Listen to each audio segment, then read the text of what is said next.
The story is told of a young boy who stood in a busy Paris train station for the first time in the old days.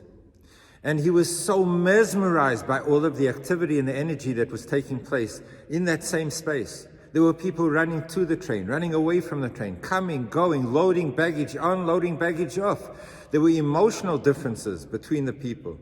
Some were crying as they bid their family goodbye. Some were laughing with joy as they embraced and welcomed the guests who had just arrived.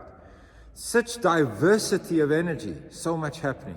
And then there was the individual shoveling coal into the engine so that it would have enough energy for the journey ahead. And then there was the individual standing with a whistle, waiting for the exact time when he would blow the whistle and the train would leave the station. The moment arrived, and he blew the whistle and the engine bellowed out its smoke and pulled out of the station. But alas, one individual had forgotten to take care of their responsibility, which was to put a coupling pin between the engine and the rest of the train.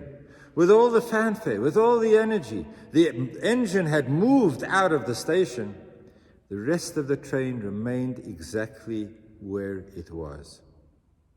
And the story is an analogy for some of the high points, the energetic moments in our lives that are so filled with potential. We've just come out of Yom Kippur. And this whole season of Rosh Hashanah and Yom Kippur, which has been a homecoming, we just felt everyone was coming back home, experiencing shul for the first time, and it certainly will open up and spread as people saw how safe and how much care went into preparing our shuls. But all the energy of a Yom Kippur, the davening, the fasting, the ceremony, the service, everything that was taking place. And today's the morning after Yom Kippur. And the question is, how is our engine leaving station? And have we put the coupling pin into the rest of our lives so that tomorrow and the next day and what lies ahead is affected and part of the journey of our special, powerful Yom Kippur day? So the moments after Yom Kippur call on us to allow for the climax that we experienced to be able to translate itself into all of the activities of our lives. We have to ensure that we benefit, that we're impacted on by this Yom Kippur. We cannot remain in the station exactly as we were.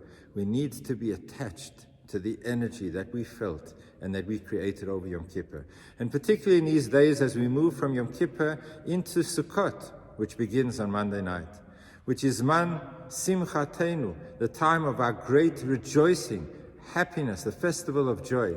It is after the seriousness and the contemplation and the resolving of the issues of our lives that we move into the real elements of joy.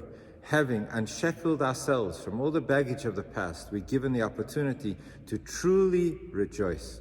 May Hashem give us so many reasons to be happy, to be filled with joy, to be able to experience shul in the happiest times of Sukkot and Simchat Torah. I look forward to seeing everyone in shul. Have a beautiful Shabbos and a beautiful Yom Tov ahead.